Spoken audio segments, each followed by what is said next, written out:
आशा प्रदीप संवादपत्र गल्प आसर को आपण मानक स्वागत। आज गल्प आसर रे जो लेखिका माने अच्छी से मोर हार्दिक अभिनंदन ज्ञापन करुच्ची। गल्प आसर प्रथम गल्प टिक्की पुओ से माध्यम मोर लेखिका मानक मु स्वागत करुच्ची। मु कुआडे जाइनी तू सोई पड़ धोरे बाया धो गाइबी सुंदर छोट घर ठाकुर देबे केते फूल बगीचा थिबो तू थिबु तो मामा थिबो तो पापा थिबे आउ मु पवित्र छाई परी मु तो सह सर्वदा रहिथिबी। एहा थिला स्वप्नार नीतिदिनिया गेला कथा। कुनी प्ले स्कूल पुओ कान्हा पाई केबे केबे व्यस्ततारे स्वप्ना निद हजेई दिए। टिक्की पुओ काले निदरू उठी जीवो डरी जीवो कांदीबो सेथिपई से सृष्टिकर्ता को धन्यवाद दिए कारण सृष्टिकर्ता ताको आत्मबल देइछंती से टिक्की पुओ को टिके सहारा देबा पई। समयर गतिचक्र रे जीवनर जंजाल रे टिक्की पुओ बयस रे बढ़ी जाइछि। किशोर अवस्थार आरंभ रे पाद देइछि किंतु सेमती प्ले स्कूल पुओ होई तार रहिछि। स्वप्ना भाबिछि तार प्ले स्कूल पुओ ता पाखरे ही अछि। तार प्रति पदक्षेप रे ठाकुर फूल ढालंतु ता जीवन समाज पई आदर्श रहू एहा स्वप्नार गोटे बड़ स्वप्न। कि व्यतिव्यस्त ए शैतान दुनिया रे शैतान मानसिकता रे से प्ले स्कूल पुओ केबे हारी जीवनी तो स्वप्नार निद हजि जाए भाभी भाभी। टिक्की पुओ केबे सुंदर मनीष होबो। प्रतिकूल परिस्थिति रे दुई टपा लुह गरीब मानक पई से ढालिबो। से सिना तार मां नुहे किंतु संपर्कर डोरी रे टिक्की पुओ ताकू एमिति अतुट बंधन रे बांधी देइछि टिक्की पुओ को से भूली पारुनी। सेही टिक्की पुओ आज चपलमती छाड़ी किशोर अवस्था रे पाद देला। से स्थित प्रज्ञ स्नेह उणा हुएनी ता प्रति किंतु टिके स्नेह उणा हेले अभिमान करे स्वप्ना उपरे। सर्वदा तार चारि पाखरे थाए स्वप्नार स्वप्न। से बड़ हेबो असुमारी स्वप्न सजाइबो।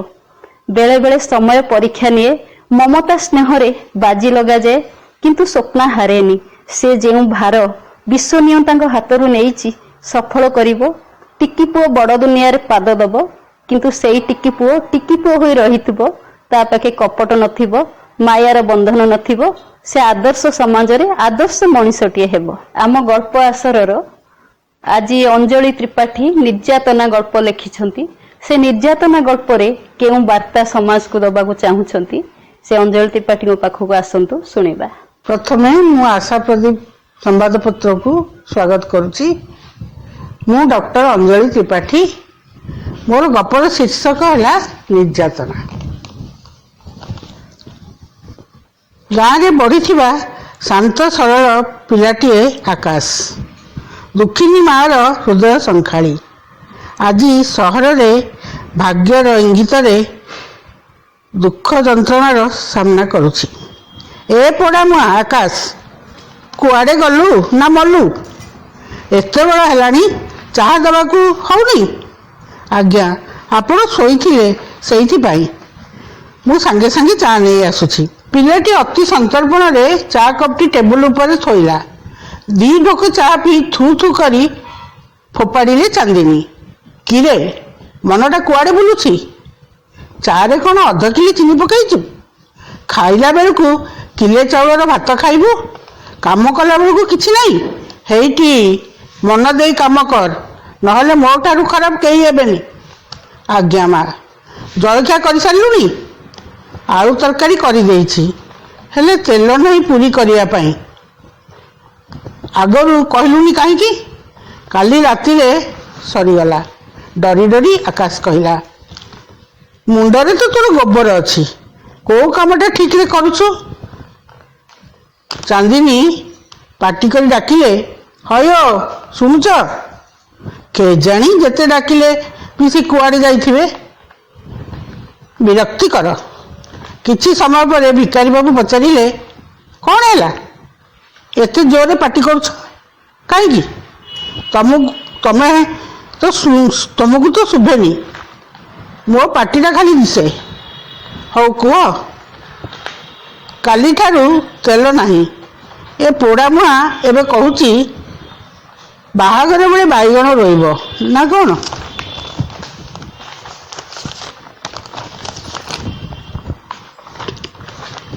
ସକାଳୁ ମୁଡ୍ଟା ଖରାପ ହୋଇଗଲା। ବଜାରକୁ ଯାଇ ତେଲ ଆଣିଲେ ଜଳଖିଆ ହେବ। ଭିକାରୀବାବୁ ହସିକରି କହିଲେ, ସବୁବେଳେ ଖାଲି ମୁଣ୍ଡ ଗରମ, ସେଥିପାଇଁ ତ ବ୍ଲଡ୍ ପ୍ରେସର ବଢ଼ୁଛି। ହଉ ଥାଉ, ତମର ଯିବା ଦରକାର ନାହିଁ। ପୁରୀ ନହେଲା ନାହିଁ। ଯାଉଛି ବାବା। ଆକାଶ ଘର ଓଳେଇବା ପୋଛିବାରେ ମନ ଦେଲା। କେଉଁଠି ଟିକିଏ ଅଳିଆ ଅସନା ଦେଖିଲେ ମା ବିଧା ଗୋଇଠାରେ ପୋତିଦେବେ। ସକାଳୁ ଭୋକ ପ୍ରବଳ ଲାଗୁଛି। ଯେତେ ପାଣି ପିଇଲେ ବି ଅଟକୁନି। ଟେବୁଲ ଉପରେ ଆପେଲ କମଳା ଥୁଆ ହୋଇଛି। ଇଚ୍ଛା ହେଉଛି ସେଥିରୁ ଗୋଟିଏ ଆଣି ଖାଆନ୍ତା। ନା ନା, ମା ଜାଣିଲେ ମାରିଦେବେ। ତାକୁ ଖାଇବାକୁ ଦେଇଥିଲେ ସାନବାବୁ। ରସଗୋଲା ଆଉ କଦଳୀ ତାଙ୍କ ପ୍ଲେଟରୁ। ଏଡ଼େ ଏଡ଼େ ଆଖି କରି ମା କହିଲେ, ହଇରେ ପୋଡ଼ା ମୁହାଁ, ତୁ କ'ଣ ପାଇଁ ତା ଖାଇବା ଉପରେ ନଜର ପକାଉଛୁ? ଶୁଣ, ସିଏ ଖାଇବା ବେଳେ ଏଠିକି ଆସିବୁନି। ଡାହାଣା କାଙ୍ଗାଳ କୋଠିକାର। ଯେତେ ଖାଇଲେ ବି ପେଟ ପୁରୁନି। ମୁଁ ମାଗିନଥିଲି ମା, ସାନବାବୁ ଦେଲେ। ହଉ ଯାହା କାମ କରିବୁ। ପିଲାଟି ଆଖିରୁ ଲୁହ ଝରି ଆସିଲା। ସେମାନେ ଗରିବ, ପଖାଳ ପିଆଜ ଖାଆନ୍ତି, ହେଲେ ଡାହାଣା ନୁହନ୍ତି। ରାତିରେ ଶୋଇଲା ବେଳେ ତାର ମା କଥା ଭାରି ମନେ ପଡ଼େ। ମା ହାତର ପଖାଳ ଭାତ, ଲୁଣ ଟିକେ, କେଡ଼େ ସୁଆଦ। ବାସ୍ନାରେ ପେଟ ପୁରିଯାଏ, ମନ ଭରିଯାଏ। ଆସିଲା ବେଳେ ମା ଜଗନ୍ନାଥଙ୍କର ଫଟୋଟି ସାଙ୍ଗରେ ଦେଇଥିଲା। ଆଖିରେ ଆଖିଏ ଲୁହ ଧରି କହିଥିଲା, ସବୁ ଦୁଃଖ ସୁଖ ଏଇ କାଳିଆ ଠାକୁରକୁ ଜଣାଇବୁ ରେ ବାବା, ସେହି ତୋର ସାହା ଭରସା। ମା କହିଥିବା କଥା ଅନୁସାରେ ସେ ତା ମାଡ଼ ଖାଇଥିବା ପିଠିକୁ, ଭୋକିଲା ପେଟକୁ ଆଉ ଗାଳି କୋହକୁ ଜଗନ୍ନାଥଙ୍କ ଆଗରେ ରଖି କହେ, ତମେ ପରା ମୋର ସବୁ କିଛି। ମା କହୁଥିଲା, ତୁମେ ଯାହା କର ଭଲ ପାଇଁ।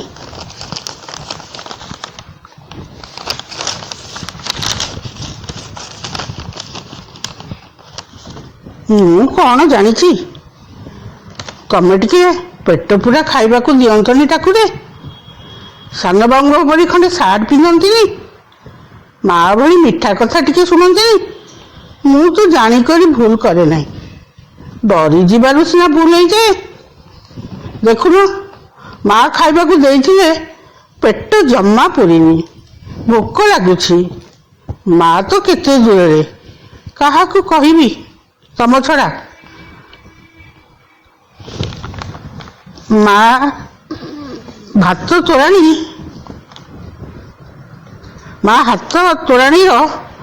ବଡ଼ ଆଶା ଯେ ପାଣି ପିଇ ପିଇ ଥକି ପଡ଼ିଲିଣି। ଏଥର ଥକା ଲାଗିଲାଣି, ଶୋଇ ପଡ଼ିବି ଯେ। ସକାଳୁ ଆଖି ଖୋଲିଲା ଆକାଶ। ଦେହ କସମସ ହେଉଛି, ମୁଣ୍ଡଟା ବୁଲେଇ ଦେଉଛି। ମା ଡାକୁଛନ୍ତି, ଉଠି ପାରୁନି। ଚାଦର ଘୋଡ଼ାଇ ହେଇ ଶୋଇଛି।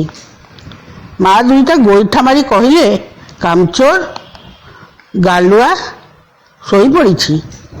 ନାହିଁ ମା, ମୁଣ୍ଡଟା ବୁଲେଇ ଦେଉଛି। ମିଛୁଆ, ରହ ତତେ ମଜା ଚଖଉଛି। ଉଠିଲା ଆକାଶ। ଗୋଡ଼ ଟଳମଳ ହେଉଛି। ଚୁଲିରେ କ୍ଷୀର ବସାଇଲା ଚା ପାଇଁ। ଆଖି ଲାଗିଯାଉଛି। କ୍ଷୀର ସବୁ ପୋଡ଼ି ଘର ଦ୍ୱାର ଗନ୍ଧ ହେଲାଣି। ଚାନ୍ଦିନୀ ରୋଷେଇ ଘରକୁ ଯାଇ କ୍ଷୀରକୁ ଓହ୍ଲାଇ ଦେଲେ। ଲୁହା ଖଡ଼ିକାକୁ ଗରମ କରି ତା ପିଠିରେ ଚେଙ୍କ ଦେବାକୁ ଲାଗିଲେ। ଚିତ୍କାର କରି ତଳେ ପଡ଼ିଗଲା ଆକାଶ। ଦୌଡ଼ି ଆସିଲେ ଭିକାରୀ ବାବୁ, ସାନବାବୁ। କ୍ରୋଧରେ ଅନ୍ଧ ହୋଇ ଚାନ୍ଦିନୀ ହିତାହିତ ଜ୍ଞାନକୁ ଭୁଲି ଯାଇଥିଲେ। ଭିକାରୀବାବୁ କହିଲେ, କ'ଣ କରୁଛ? ମରିଯିବ ଯେ ପିଲାଟା, ଜେଲରେ ଯାଇ ବସିବ। ଏଇ ପାଦର ପାଣ୍ଡୋଇ ପାଇଁ ଆମର କିଏ କ'ଣ କରିବ ବା? କେତେ ନଷ୍ଟ କରୁଛି। କାମଚୋର, ମରିଯାଉ ସେଇଟା। ଜ୍ୱରରେ ଥରୁଥିଲା ଆକାଶ। ଜଗନ୍ନାଥ ତାର ପିଠିର କଷ୍ଟକୁ ଆପେ ଆପେ ଦେଖିଦେଇଥିଲେ। ସେଦିନ ରାତିରେ ମା ଆସି ତା ପାଖରେ ବସି ତାକୁ କେତେ ଗେଲ କଲା। ପଖାଳ କଂସା ଆଣିଥିଲା, ଶରଧାରେ ତାକୁ ଖୁଆଇଦେଲା। ପିଲାଟି ମନେ ମନେ କହୁଥିଲା, ତୁମେ କେତେ ଭଲ ଠାକୁରେ, ଯାହା ମାଗିଲି ସବୁ ଦେଲ। ବାସନା ପଖାଳ ଖାଇଲି ଯେ ତାର ଜୀବନ ଦୀପ ଲିଭି ଲିଭି ଆସୁଥିଲା। ନିଜର ନିପାଳିଲା ପଣକୁ ଧିକ୍କାର କରୁଥିଲେ ଭିକାରୀ ବାବୁ। ଆଖି ଭିଜି ଯାଉଥିଲା। ଆତ୍ମା କହୁଥିଲା, ମୋତେ କ୍ଷମା କରିଦିଅ ଠାକୁରେ। ସକାଳର ଗୁଲଗୁଲିଆ କୁକୁର ଛୁଆଙ୍କ ଉପରେ ଗାଡ଼ି ମାଡ଼ି ଯାଇଥିଲା। ମା କୁକୁରଟି ତାଙ୍କ ଚାରିକରେ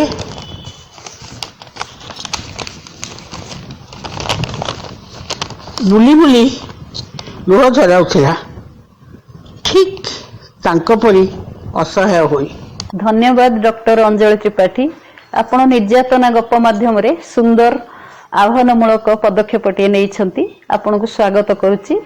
ବର୍ତ୍ତମାନ ଆମର ଆଉ ଜଣେ ଗଳ୍ପ ଲେଖିକା ଆରତୀ ମହାନ୍ତି ମ୍ୟାଡାମଙ୍କ ଠାରୁ ଗପଟିଏ ଶୁଣିବା। ସେ ଭାଲେଣ୍ଟାଇନ ଡେ ଉପରେ କଣ କହିଛନ୍ତି ତାଙ୍କ ଠାରୁ କିଛି ଶୁଣି ନେବା। ଆଶା ପ୍ରଦୀପର ଗଳ୍ପ ଆଶାରେ ସମସ୍ତଙ୍କୁ ମୋର ଅଭିନନ୍ଦନ। ମୁଁ ଆଜି କହିବାକୁ ଯାଉଛି ଭାଲେଣ୍ଟାଇନ୍ସ ଡେ ଉପରେ କିଛି। ମୋର କଥା ହେଲା, ଚପଳମତି ବାଳକ ବାଳିକା ମାନେ ବୁଝନ୍ତିନି ପ୍ରେମର ମୂଲ୍ୟ। ନିଃସ୍ୱାର୍ଥ ପ୍ରେମର ମୂଲ୍ୟ ତାଙ୍କ ପାଖରେ ନଥାଏ। ପ୍ରେମର କେବଳ ଉପଭୋଗ ହିଁ ବୁଝିଥାନ୍ତି। ଫେସବୁକ୍, ହ୍ୱାଟ୍ସଆପ୍ ଓ ମୋବାଇଲ ଦ୍ୱାରା ବନ୍ଧୁତା ସ୍ଥାପନ କରିଥାନ୍ତି। ତାର କୁପ୍ରଭାବ ପଡ଼ିଥାଏ କେଜଣଙ୍କ ଉପରେ। କ୍ଷଣିକ ଉତ୍ତେଜନାର ବଶବର୍ତ୍ତୀ ହୋଇ ଘଟାଇ ବସନ୍ତି ଅନେକ ଅପରାଧ ଏବଂ ତାର ଶିକାର ମଧ୍ୟ ହୁଅନ୍ତି। ପିଲାମାନଙ୍କୁ ଏଥିରୁ ନିବୃତ୍ତ ରଖିବା ପାଇଁ ବାପା ମାଙ୍କର ଅନେକ ଦାୟିତ୍ୱ ଅଛି। ଅନେକ ପିତାମାତା ପିଲାଙ୍କ ସ୍ୱାଧୀନତାକୁ ପ୍ରୋତ୍ସାହନ ଦେଇ ନିଜ ଦାୟିତ୍ୱ କର୍ତ୍ତବ୍ୟରୁ ଦୂରାଇ ରହନ୍ତି, ଯାହାଫଳରେ ଅନେକ ଜୀବନ ଅକାଳରେ ଝଡ଼ିଯାଏ। ଏଥିରେ ଶିକ୍ଷକଙ୍କ ଦାୟିତ୍ୱ ମଧ୍ୟ ରହିଛି। ତାଙ୍କ ଅବଦାନ ପିଲାମାନଙ୍କୁ ଉଚିତ ମାର୍ଗ ଦେଖାଇଥାଏ। ସତ୍ଶିକ୍ଷା ଅଭାବରୁ ପିଲାମାନଙ୍କର ଜୀବନରେ ଅନେକ ଦୁର୍ଘଟଣା ଘଟିଥାଏ। ସେମିତି ଗୋଟିଏ କାହାଣୀରୁ ଆମେ ଜାଣିବା। ଫେବୃଆରୀ 14 ତାରିଖ ଆଜି ଭାଲେଣ୍ଟାଇନ୍ସ ଡେ ନାମରେ ବିଶ୍ୱରେ ପାଳିତ। କର୍ମରୁ ଅବ୍ୟାହତି ନେଇ ଖୁସି ମନାଇବା ପାଇଁ ଏମିତି କେତେ ଦିନ ପାଳନ କରାଯାଉଅଛି ବିଭିନ୍ନ ନାମରେ, ଯଥା fathers day, mother's day, friends day, women's day, chocolate day ଇତ୍ୟାଦି ଇତ୍ୟାଦି। ଆଗରୁ ଏସବୁ ନଥିଲା। ତେବେ ଯାହା ହଉ ଲୋକମାନେ ଆଜି ଖୁସି ମନାଇବା ପାଇଁ ଏହିସବୁ ଆପଣେଇ ନେଇଛନ୍ତି। ରାସ୍ତାରେ ମାଳ ମାଳ ହୋଇ ଯୁବକ ଯୁବତୀ ହାତ ଛନ୍ଦା ଛନ୍ଦି ହୋଇ ଚାଲିଛନ୍ତି ଦିନଟିକୁ ଉପଭୋଗ କରିବା ପାଇଁ। କାହା ହାତରେ ଫୁଲ ତୋଡ଼ା ତ, କାହା ହାତରେ ଟେଡି ବିୟର, ଆଉ କାହା ହାତରେ ଖାଦ୍ୟର ପ୍ୟାକେଟ। ସମସ୍ତେ ଚାଲିଛନ୍ତି ନିଜ ନିଜ ଗନ୍ତବ୍ୟ ପଥରେ ଦିନଟିକୁ ଉପଭୋଗ କରିବା ପାଇଁ। ପାର୍କ ଓ ରେଷ୍ଟୁରାଣ୍ଟ ଗହଳିରେ ପରିପୂର୍ଣ୍ଣ। ସରିତା ଏଥିରୁ ବାଦ ଯିବ ବା କାହିଁକି? ଫେସବୁକ୍ରୁ ଚିହ୍ନା ତା ପୁରୁଷ ବନ୍ଧୁ ସନ୍ତୋଷ ସହିତ ଦିନଟିକୁ କଟାଇବାକୁ ଭାବି ଫୁଲ ତୋଡ଼ା ଓ ଟେଡି ବିୟର କିଣି ରଖିଛି ସିଏ। ସନ୍ତୋଷ ମଧ୍ୟ ସରିତାକୁ ଫୋନ କରି ବାରମ୍ବାର ଅନୁରୋଧ କରିଛି ତା ସାଙ୍ଗେ ଦିନଟିକୁ କଟାଇବା ପାଇଁ। ସରିତା ବେଶଭୂଷା ହୋଇ ବାହାରି ପଡ଼ିଲା। ଘରେ ମାଙ୍କୁ କହିଗଲା ସାଙ୍ଗ ଘରକୁ ଯାଉଛି ବୋଲି ଏବଂ ଫେରିଲା ବେଳକୁ ଡେରି ହୋଇପାରେ। ଘରର ଟିକେ ଆଗକୁ ସନ୍ତୋଷ ଆଗରୁ ଆସି ଅପେକ୍ଷା କରିଥାଏ। ସରିତା ତା ବାଇକରେ ପଛରେ ବସି ସନ୍ତୋଷ ସାଙ୍ଗରେ ପାର୍କକୁ ଗଲା। ପାର୍କରେ ଗୋଟେ ନିକାଞ୍ଚନ ସ୍ଥାନ ଦେଖି ବସି ପଡ଼ିଲେ ଦୁହେଁ। ସରିତା ଆଣିଥିବା ଫୁଲ ତୋଡ଼ା ଓ ଟେଡି ବିୟର ସନ୍ତୋଷକୁ ଉପହାର ଦେଲା। ସନ୍ତୋଷ ମଧ୍ୟ ଆଣିଥିବା କେକ୍ ଦୁହେଁ ଖାଇଲେ। ସନ୍ତୋଷ ଶ୍ରଦ୍ଧାରେ ସରିତାକୁ ଅଧାରୁ ଅଧିକ କେକ୍ ଖୁଆଇଦେଲା। ଦୁହେଁ ପ୍ରେମାଳାପରେ ମାତିଗଲେ ଅନେକ କ୍ଷଣ। ସନ୍ତୋଷର 3-4 ଜଣ ସାଙ୍ଗ ମଧ୍ୟ ସେଠି ଦେଖା ହେଲେ। ଏହି 2 ଜଣଙ୍କୁ ଅଭିନନ୍ଦନ ଜଣାଇ ଟିକେ ଆଗକୁ ଯାଇ ବସିଲେ। ଗଲାବେଳେ ଏନ୍ଜୟ ଦ ଡେ କହିବାକୁ ଭୁଲି ନଥିଲେ। କ୍ରମେ କ୍ରମେ ସନ୍ଧ୍ୟା ହୋଇ ଆସିଲା। ସରିତାର ମୁଣ୍ଡ ଝାଙ୍କି ହେଉଥାଏ, ତେଣୁ ସେ ଘରକୁ ଯିବାକୁ ବାହାରିଲା। ସନ୍ତୋଷ ତାର ହାତ ଟାଣି ଆଉ କିଛି ସମୟ ବସିବାକୁ କହିଲା। ସରିତା ବାଧ୍ୟ ହୋଇକି ଆଉ କିଛି ସମୟ ବସି ରହିଲା। ସରିତାକୁ ଢୋଳେଇବାରେ ଦେଖି ସନ୍ତୋଷ ତାକୁ ସୁଇମିଂ ପୁଲ ପାଖ ଘାସ ଗାଲିଚାରେ ତାକୁ ଶୁଆଇ ଦେଲା। ସରିତାର ଅଙ୍ଗବସ୍ତ୍ର ଖୋଲି ତାକୁ ଉପଭୋଗ କଲା। ସରିତା ବାଧା ଦେବାକୁ ଚାହିଁ ମଧ୍ୟ ବାଧା ଦେଇ ପାରୁନଥାଏ। ନିସ୍ତେଜ ହୋଇ ଶୋଇ ରହିଥାଏ ଘାସର ଉପରେ। ସନ୍ତୋଷର ସାଙ୍ଗମାନେ ମଧ୍ୟ ଜଣେ ଜଣେ ହୋଇ ତାକୁ ଉପଭୋଗ କରୁଥାନ୍ତି। ସରିତାର ନଗ୍ନ ଶରୀରକୁ ମଧ୍ୟ ମୋବାଇଲରେ ଫଟୋ ଉଠାଇ କଏଦ କରିବାକୁ ଭୁଲୁ ନଥାନ୍ତି। ସବୁକିଛି ସରିତାକୁ ଝାପ୍ସା ଝାପ୍ସା ଦିଶୁଥାଏ। ପ୍ରତିରୋଧ କରିବାର ଶକ୍ତି ହରାଇ ଦେଇଥାଏ ସେ। ସନ୍ତୋଷର ସାଙ୍ଗମାନେ ପୁଣି ଦେଖାହେବ କହି ଆଗେଇ ଚାଲିଲେ। ସନ୍ତୋଷ ସରିତାକୁ ଯିବାକୁ 3-4 ଥର ଡାକିଲା। ସରିତାର ଉଠିବାର ଶକ୍ତି ନଥିଲା। ନିସ୍ତେଜ ହୋଇ ପଡ଼ିଥିଲା ସେ। ସନ୍ତୋଷ ସରିତା ଦେହରେ ड्रेस ओढ़णीटीକୁ ढांकी दे से मत से पिलामान सांगे चलीगला। सरितार चेता आसला बेलू राति अर्ध हो जाइथिला। पाखरे केही कुआडे नाहांती। केतोटी बुला कोकरक रड़ी ताकू सुविधा खाली पाखरे पड़िଥାଏ फूल तोड़ी आउ टेडी बियरटा केते खंड केक रु टुकुड़ा पड़िଥାଏ मध्य। समते जेपरि ताकू उपहास करुथांती। घुसुरी घुसुरी स्विमिंग पूल पाख पहुंचला। पाखरे घृणारे ता नाकपोड़ा फुली उठुଥାଏ। सब दृश्य ता आखि आगे भासी उठला। घृणारे ता शरीर और जीवन ताको असह्य मन है। निज जीवन को शेष करदेवा पई डेई पड़ला पानी भीतर को। पानी रे भौरी काटी ता शरीरटा बुड़ीगला तलकू तलकू। सकाळे ता मृत देहटा भासुला पानी रे। चारिआडे लोकरुंड हो जाइतिले। समस्ते कुहाकुही होउतिले ए सबु एपरी माने प्रेमर परिणति।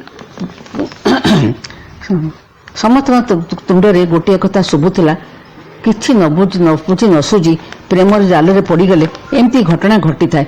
एथर घटना मध्य सेहीपरि हैला। मोबाइल आवश्यकता अनेक रही ता बिना आजिकली चली हेबनी किंतु ध्यान देबाक हेबो जे चपलमती बालक बालिका माने फेसबुक देखि जेपरि विपथगामी न होंती किंतु कहीं भूली जावा उचित नुहे जे यार कुप्रभाव मध्य पिलांक पर पड़ुछि बोली तेणु सचेतन होइक यार व्यवहार करिया स्वागत योग्य। धन्यवाद आरती महांती मैडम। आपण वैलेंटाइन डे गप माध्यम जेतिकी वार्ता देइसन युवपीढ़ी बहुत किछि काम दब। बर्तमान आमर आउ जने गल्प लेखिका घरणी संध्या नायक आमर लिखिछंती। आसंतु तांको ठारू किछि सुनिबा से कोन कहिबा चाहउछंती। मो संध्या नायक मो गल्प शीर्षक घरणी। फल दुकान रे फल किणी टंका देवा समय रे पछरु के डाकिला मिताली। बुली चाहिला मिताली ता पिला दिनर घनिष्ठ सांग। अरे सिला तू कही धाई जाई कुंढाई पकाइला मिताली। कहिला तो कथा मोर बहुत मने पड़ुथिला। अतीतर स्मृति सबु मन भितरे आंदोलित होई उठुची। काहेकि के जानी तते मु बहुत खोजुथिली। तू बाहा होई अमेरिका गला परे मोर विभाघर होईगला भुवनेश्वर रे। तापरे आमे दुहे बिछड़ी गले। एते वर्ष परे दुख देखुची तते बहुत खुशी लागुची। एथर कह तो खबर कौन। सिला कहिला मोर गोटे झियो तार भी गोटे झियो जो अमेरिका रे चाकरी करछंदी। झियो जो बहुत खुशी रे अछंती। मो स्वामी मध्य बहुत भल। एबे ट्रांसफर होई भुवनेश्वर आसी पटिया अपार्टमेंट किणी आमे दुहे सेठी रहुछु। एथर तो कथा कह तते कौन तोर बर मद पी बाड़ा पिटा करुथिबा कथा मु सुनिथिली। एबे से केमिति बिहेव करुचंती। तोर केईटी पिला सेमाने कौन करुचंती। मिताली कहिला मोर दुईटी पुओ सेमाने विवाह होई सारिलेनी। एबे बिजनेस करुचंती आउ सब भल। सिला कहिला समस्ते जदि भलरे अछंती तू एमिति सुखे कला पड़ी जाइछु काहेकि। एतिकी सुनेला परे मितालीर आखिरु लुह झरी पड़िला। सिला कहिला मोर आण मते सबु सत कथा कह किछि लुचाना। तते देखिले जना पड़ुछि तो भितरे केते दुख चापी होई अछि बोली। तो ओठरे हस आउ आखिरे लुह मु भाबी पारुनी कौन कहिबी। मु तोर कष्ट दूर करी पारिबिनी सत हेले तो दुखरे दुखी होई गली। मते कह कौन तोर दुख। एतिकी कही सिला मिताली को कोଳରେ चापी धरी मुंड को आउंसी देई देला। एई भितरे मितालीर लुह धारा श्रवण भरी झरिबाकु लागिला। आउ देह मध्य जोरे थरिला। पाखरे थिबा बेंच रे बसाई कथा बुलाई कहिला कहा संगरे एठाको आसीचु। मिताली कहिला गाड़ी रे ड्राइवर अछि। आउ तू। सिला कहिला मु निजे ड्राइव करी आसीची। एथर कह बाहाघर परठु तो सहित कौन घटिची। आखिर लुह पोछि पोछि मिताली कहिला आज बाहाघर ठारू आज पर्यंत मो सहित बहुत कथा घटी जाइची। तो आगरे सब खोली कहूची। मु भल घरणी बोली समस्ते जानती हेले से घरणी केते झड़ झंझा सही हसीबार अभिनय करुची ता केही बुझी पारिलेनी। विवाह परे स्वामी मद पी रातिरे मो सहित जोर जबरदस्ती करती जेतिकी मु ताहा शब्दरे कहि पारुनी। मु जदि विचलित हुई डरी मना कर दिए ताहेले से नर रूपी राक्षस पालटी जाती। आउ मते बहुत पिटंती। रातिरे माड़ खाई सकाळु निजर क्षत विक्षत शरीर को घोड़ाई मथारे ओढ़ना देई होई जाए घरणी।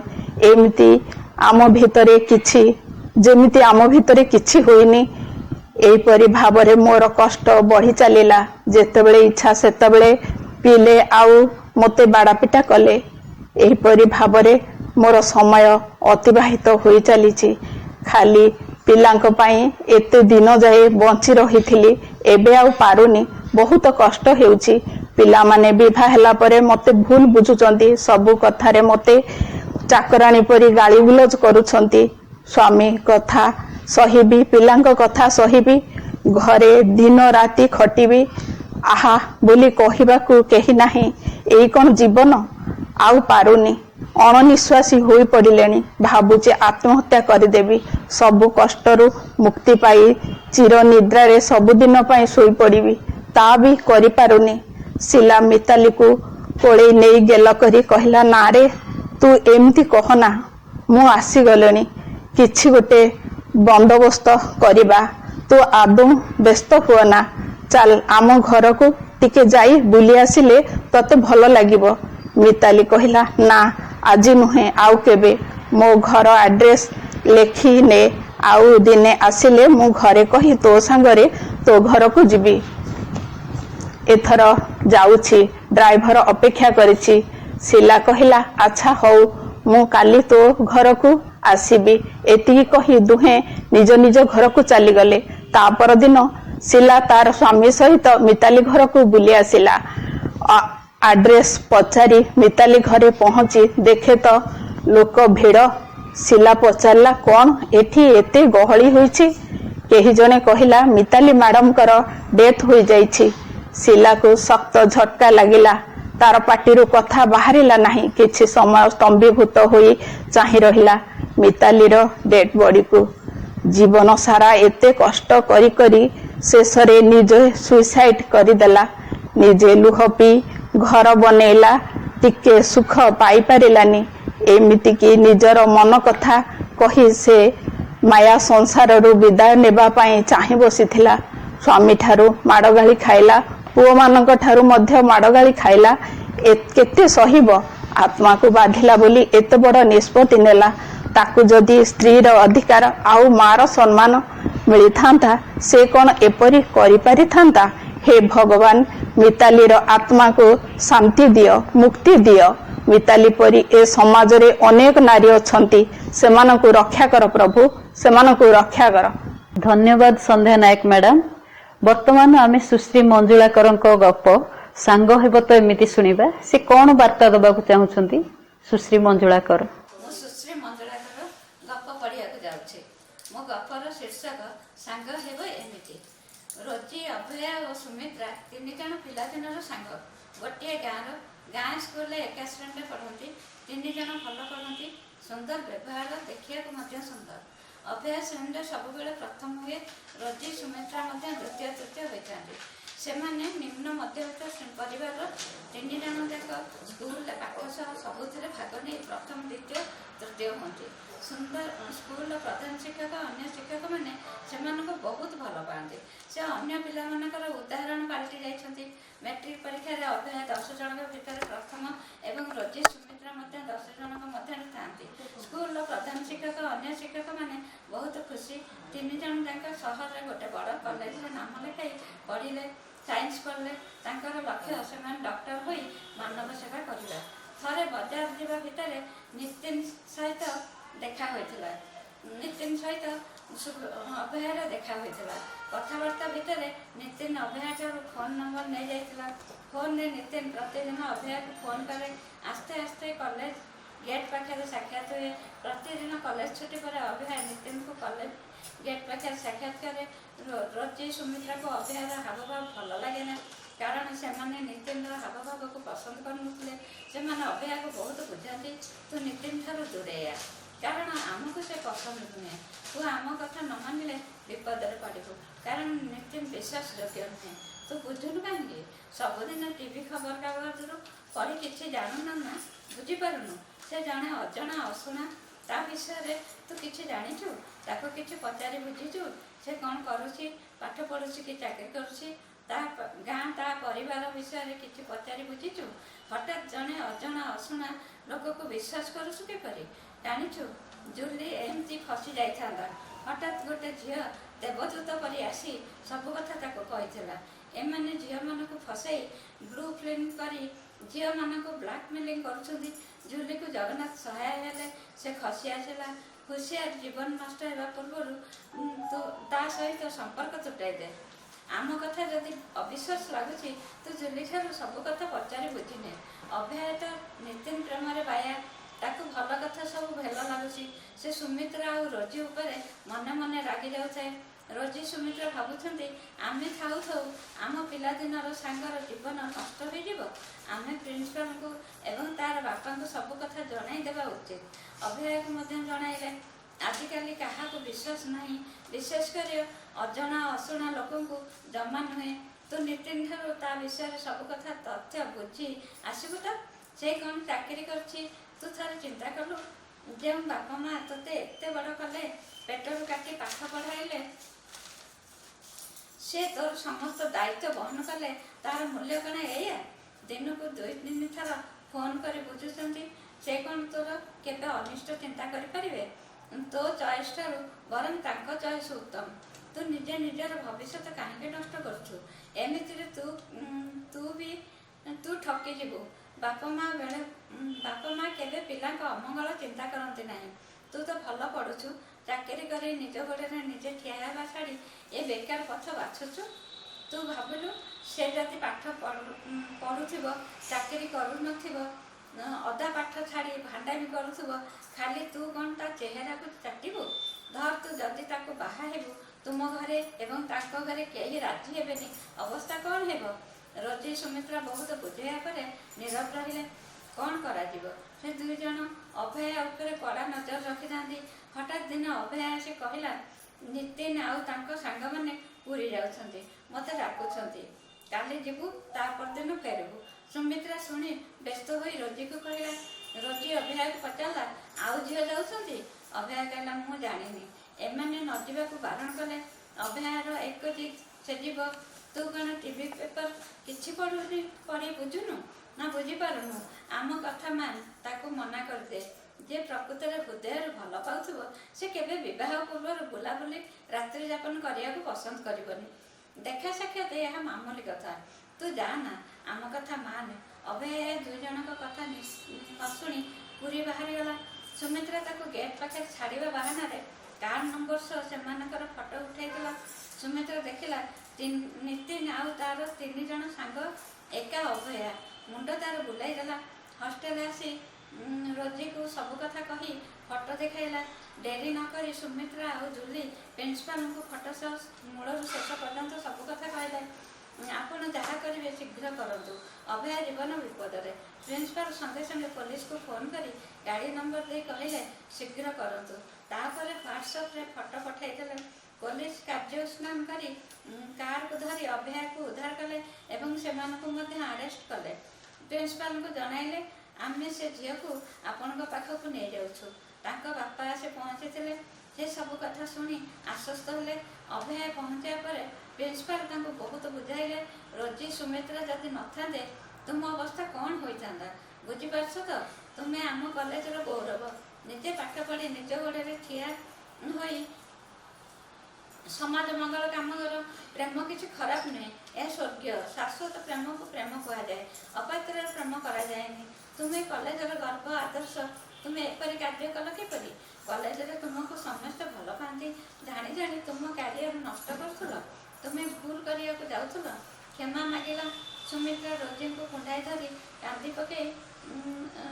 पकई कहला मोर भूल हो जाए। तुम कथा मानी नी। तुम्हें ही मोर प्रकृत बंधु। रोजी सुमित्रा एका संगे कहले जे प्रकृत सांग से सबुबले सांग पाखे पाखे रही साहाय्य करे। विपद आपद साहाय्य हुए। सुमित्रा रोजी अभय जीवन में घटवा जाऊँ बड़ विपद टली पारा सांग हेब तो एमती। समस्त उपस्थित पुलिस फोन आसला मैडम एम सब देह व्यवसायी। धन्यवाद सुश्री मंजुला कर। वर्तमान आउ जड़े गल्प लेखिका हाथ पाहांतार जन्ह से गपटी को पढ़िबे श्रीमती विजयलक्ष्मी साहू। से जड़े सुलेखिका। श्रीमती विजयलक्ष्मी साहू आपण गप माध्यम कौन वार्ता दबा चाहूँगी प्रकाश करंतु। मोर गल्प हाथ पाहांतार जन्ह। समय चलेनी कहा इशारा रे ସେ ତାର ନିଜେ ନିଜେ ଚାଲୁଥାଏ, ତା ହାତ ଧରି ସଭିଏଁ ଚାଲୁଥାନ୍ତି। ଠିକ୍ ସେମିତି ନିମିର 25 ବର୍ଷ କାଲି ପରି କଟି ଯାଇଛି। ସେ ଜାଣିପାରିନି। ଆଜି ଆସି ପହଞ୍ଚି ଯାଇଛି ହଜିଲା ଦିନର ପାଇଲା ମନ ପାଖରେ। ନିମି ଏଇ ସମୁଦ୍ର କୂଳକୁ 25 ବର୍ଷ ହେଲା ଆସୁଛି। ଆଗରୁ ପିଲା ଦୁହିଁଙ୍କୁ ନେଇକି ଆସେ। ସେମାନେ ବଡ଼ ହେଲା ପରେ ଏବେ ସେ ଏକା ଆସୁଛି। ଲହଡ଼ି ସାଥିରେ କିଛି ମନ କଥା ହୋଇ ଫେରିଯାଏ। ଠାକୁରଙ୍କର ପୂଜା ପଛେ ବନ୍ଦ ହୋଇଯାଏ, ନିମିର ସମୁଦ୍ର କୂଳକୁ ଆସିବା ଯିବା ବନ୍ଦ ହୁଏନି। କି ଝଡ଼ କି ବର୍ଷା, ଅଳ୍ପ ସମୟ ପାଇଁ ବି ସେ ଆସେ। କାହିଁକି ନା ଏଇ ସମୁଦ୍ର ବାଲି ତାର ସପନ, ଆଉ ଏଇଠି ତାର ଜୀବନ। ନିମିର ପିଛଲା ଦିନ କଥା କେତେବେଳେ ବସି ବସି ମନେ ପକାଏ। ଆଜି ତାର ବେଶୀ ମନେ ପଡ଼ିଯାଉଛି। ଆକାଶରେ ଜହ୍ନ, ତଳେ ବାଲି, ଉପରକୁ ଚାହିଁ ବସିଥାଏ ସମୁଦ୍ର କୂଳରେ। ତାରାଭରା ଆକାଶକୁ ଭାବୁଥାଏ ଯେତେଥର ଏଇ ସମୁଦ୍ର କୂଳକୁ ଆସିଛି ତାର ପ୍ରିୟ ମଣିଷ ଚନ୍ଦ୍ର କଥାରେ ଆସିଛି ତାର ସ୍ୱାମୀ, ଶୁଭକାମନା ଜଣାଇବାକୁ ତାଙ୍କର। ଚନ୍ଦ୍ର କୁହନ୍ତି, ନିମିର ମୁହଁ ଦେଖିଗଲେ ବେପାର ଭଲ ହେବ ଏବଂ ବେପାର କରି ଶୀଘ୍ର ଫେରିଆସି ହସ ଖୁସିରେ ଘର ପୁରିଯିବ। ଆଉ ଯୋଉ 2 ପଇସା ଆଣେ ସେ ନିମିକୁ ଦିଏ। ଗଣି ରଖୁ ରଖୁ ତାର ରାତି ପାଇଯାଏ। ଏମିତି ହସ ଲୁହର ସଂସାର ଭିତରେ ତା କୋଳକୁ 2ଟି ଜାଆଁଳ ପୁଅ ଆସିଲେ।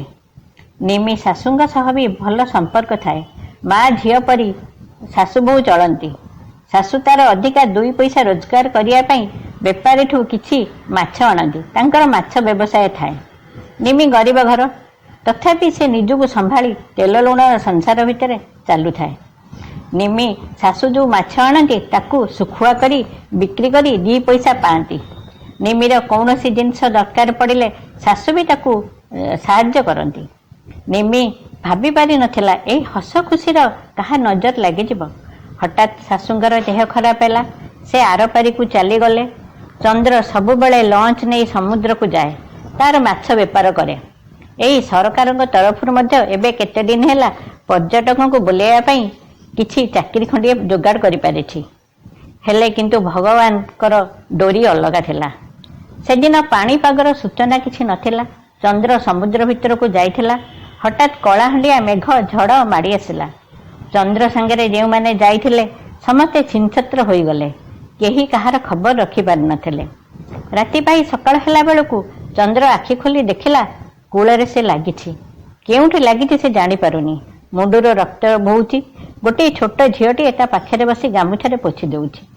ଗାଁ ଲୋକମାନଙ୍କର ସହାୟତାରେ ତାକୁ ଡାକ୍ତରଖାନା ନେବା ପାଇଁ ଯୋଗାଡ଼ କରୁଛନ୍ତି। ତାର ବେଶୀ କିଛି ମନେ ପଡ଼ୁନି। ଏତେ ଛୋଟ ପିଲାଟି କିଏ ବୋଲି ସେ ଭାବୁଛି। ଗାଁ ଲୋକମାନେ ଡାକ୍ତର ପାଖକୁ ଔଷଧ ଦେଇ ମୁଖିଆଙ୍କ ଘରେ ରହିବାକୁ କହିଲେ। ସମସ୍ତେ ଭାବିଲେ ଝିଅଟି ବୋଧେ ସେଇ ଲୋକର ହେଇଥିବ। ଏଣେ ନିମି ଝଡ଼ ବର୍ଷା ଯୋଗୁଁ ସେ ବ୍ୟସ୍ତ ହୋଇ ପାଗଳି ପରି ପୁଅ ଦୁହିଁକି ଧରି ସମୁଦ୍ର କୂଳରେ ଏପଟ ସେପଟ ହେଉଥାଏ। ପାଖ ପଡ଼ୋଶୀମାନେ ସାନ୍ତ୍ୱନା ଦେଉଥାନ୍ତି। ସମସ୍ତେ ଖୋଜାଖୋଜି ଭିତରେ ଚନ୍ଦ୍ର ଫେରି ନଥିଲା ଆଉ। ଏହା ଭିତରେ 25 ବର୍ଷ ବିତି ଯାଇଛି। ଯୁଗ ବିତିଗଲେ ବି ନିମି ପୁଅ ଦୁହିଁଙ୍କ ମୁହଁକୁ ଚାହିଁ ବଞ୍ଚି ରହିଛି। ପିଲାମାନେ ବଡ଼ ହୋଇଗଲେଣି। ରୋଜଗାର ବେଶୀ କରି ହାତକୁ 2 ହାତ ହୋଇସାରିଲେଣି। ହେଲେ ନିମିର ଦୁଃଖର ପାହାଡ଼ ବୋହି ବୋହି ସଂସାରରେ ସେ ଚାଲୁଛି ଏକା ଏକା। ପୁଅମାନେ ଯେଝା ବାଟରେ ଅଲଗା। ଇଚ୍ଛା ହେଲେ ବୋଉ ଗଣ୍ଡିଆ ଆଣି ଖାଇବାକୁ ଦିଏ, ନଦେଲେ ନାହିଁ। ବିଭିନ୍ନ ଆଳ ଦେଖାଇ ରହିଯାଆନ୍ତି। କିନ୍ତୁ ନିମି ଧରାବନ୍ଧା ନିୟମ ପରି ସେ ବେପାରୀଠୁ ମାଛ ବୋଝେ ଆଣେ। ତାକୁ ବିକି ଯାହା ପଇସା ପାଏ ତେଲ ଲୁଣ ସଂସାର ସେ ନିଜେ ଚଳେ। ସଞ୍ଜ ହେଲେ ସମୁଦ୍ର କୂଳକୁ ଯାଏ। କିଛି ସମୟ ବସି ଚନ୍ଦ୍ର କଥା ମନେ ପକାଇ 2 ଧାର ଲୁହ ଗଡ଼େଇ ଦେଇ ଫେରିଆସେ। ଏମିତି ଦିନଟି ପୁନେଇ ରାତି, ପୁନେଇ ଜହ୍ନଟି ହସୁଛି। ଉଜ୍ଜଳ ଆଲୁଅରେ ସମୁଦ୍ର କୂଳ ଝଲସି ଉଠୁଥିଲା। ଆନମନାର ମନକୁ ପଶି ଆସୁଥିଲା କିଛି ସ୍ମୃତି। ନିମି ବସି ବସି ଭାବୁ ଭାବୁ ଦେଖିଲା କିଛି ଲୋକ ଦୌଡ଼ା ଦୌଡ଼ି ହେଉଛନ୍ତି। କାହିଁକି ନା ଦୂରରୁ ଟାପୁରୁ ଗୋଟିଏ ବଡ଼ ଜାହାଜ ଆସିଛି। ଏଣେ ସେଇ ଜାହାଜରେ ଚନ୍ଦ୍ର ନିଯୁକ୍ତି ପାଇଛି ବୋଲି ସିଏ ଜାଣିନି। ଦେହ ତାର ଚନ୍ଦ୍ରର କିଛି ଦିନ ପରେ ଭଲ ହେଇଗଲା ପରେ ସେ ଜାହାଜ ଚଲେଇବା ଶିଖିଛି। ଏବଂ ଯେତେବେଳେ ସେ ଦେଖୁଛି ଦିଗବାରଣ ଖୁଣ୍ଟି ପାଖରେ ପହଞ୍ଚି ଯାଇଛି, କିଛି କଥା ତାର ମନେ ପଡ଼ିଯାଉଥାଏ। ଭାବୁଥାଏ ଏହି ଜାଗା ମୋର ଚିହ୍ନା ଚିହ୍ନା ଲାଗୁଛି ତ। କିଛି କଥା ମନେ ପକାଇ ଜିନିଷ ସବୁ ଖାଲି କରୁଥାଏ। ତା ପାଖରେ ଠିଆ ହୋଇଥିବା ଝିଅଟି ବଡ଼ ହୋଇଗଲାଣି। ସିଏ ବି ଦଣ୍ଡେ ପାଖରୁ ଛାଡ଼ୁ ନଥାଏ। ବାପ ଝିଅ ପରି ଚଳୁଥାନ୍ତି। ଚନ୍ଦ୍ର ଭାବୁଥାଏ ରାତି ପାହିଲେ ବୁଲି ସବୁ ଦେଖିବି। ଏଠାରୁ ଆହୁରି 2-4 ଦିନ ପରେ ଜାହାଜ ତ ଛାଡ଼ିବ ଆଉ। ହେଲେ ନିମିର ମନ ସମ୍ଭାଳି ପାରୁନଥାଏ। ସେ ସବୁଦିନ ଯେତେବେଳେ ଆସି ଦେଖେ, ଖୋଜେ ଚନ୍ଦ୍ର ତାର ଆସିଥିବ, କିନ୍ତୁ ଆସିନଥାଏ। ଆଜି ଲୋକଙ୍କ ପାଟି ଶୁଣି ଜାହାଜ ଯେଉଁଠାରେ ରହିଥିଲା ସେଇଠାକୁ ଯାଇ ଦେଖେ ତ ଜାହାଜରୁ ଜିନିଷପତ୍ର କାଢୁଛନ୍ତି ଚନ୍ଦ୍ର। ସେ ଆଉ କେହି ନୁହନ୍ତି, ତାର ସ୍ୱାମୀ ଚନ୍ଦ୍ର। ତାର ଖୁସିର ସୀମା ରହିଲାନି। ସେ ଜୋରରେ ପାଟି କରି ଉଠିଲା, କହିଲା, ଚନ୍ଦ୍ର, ମୁଁ ତମର ନିମି, ତୁମେ କଣ ମତେ ଚିହ୍ନି ପାରୁନ? ପଡ଼ୋଶୀମାନେ ମଧ୍ୟ ଚନ୍ଦ୍ରକୁ ଦେଖି ଚିହ୍ନି ପାରିଲେ। ଚନ୍ଦ୍ର ଧୀରେ ଧୀରେ ସବୁ କଥା ମନେ ପଡ଼ିଗଲା ଏବଂ ନିମିକୁ ଧରି ସେ ଭେଁ ଭେଁ କିରି କାନ୍ଦି ଉଠିଲା।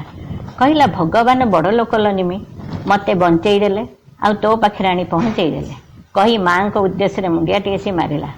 ହେଲେ ନିମି ସେ ଝିଅଟିକୁ ଦେଖି ଭାବୁଥାଏ, ଚନ୍ଦ୍ର ବୋଧେ ଆଉ ଥରେ ବିବାହ କରିଛି, ତାର ବୋଧେ ଏଇ ଝିଅଟି। ହେଲେ ଚନ୍ଦ୍ର ନିମିର ମନ କଥା ବୁଝିପାରି ତାକୁ ସେଦିନର କାଳରାତ୍ରି କଥା ସବୁ କହିଲା। ଝିଅଟି କେମିତି ତା ପାଖକୁ ଆସିଲା, ନିମି ସବୁ ଶୁଣି କହିଲା, ଯାହା ହେଉ ବାପା ମା ନଥିଲେ ନାହିଁ, ଆମେ ତାକୁ ଝିଅ ଭଳି ହାତକୁ ଦିହାତ କରିଦେବା। ନିମି ଭାବୁଥାଏ, ଧୈର୍ଯ୍ୟ ଆଉ ସାହସ ସହିତ ମୁଁ ବଞ୍ଚିଥିଲି ବୋଲି ଆଜି ମୁଁ ମୋ ହାତ ପାହାନ୍ତାରେ ଜହ୍ନକୁ ଧରିଛି।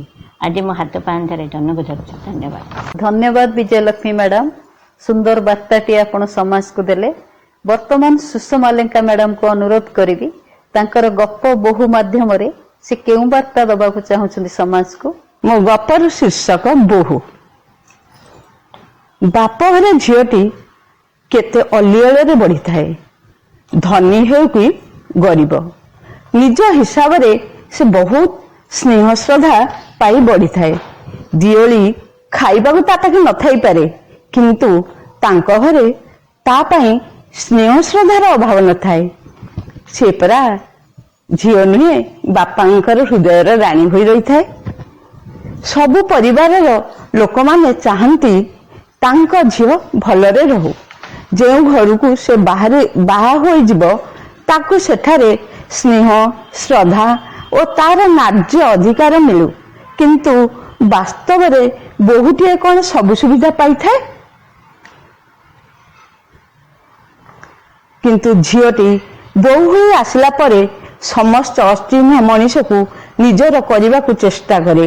ସମସ୍ତଙ୍କୁ ସ୍ନେହ ଶ୍ରଦ୍ଧା ସମ୍ମାନ ଦେଇ ତା ଶକ୍ତି ଅନୁସାରେ ନିଜର କର୍ତ୍ତବ୍ୟ ପାଳନ କରିବାକୁ ସତ ଚେଷ୍ଟା କରିଥାଏ।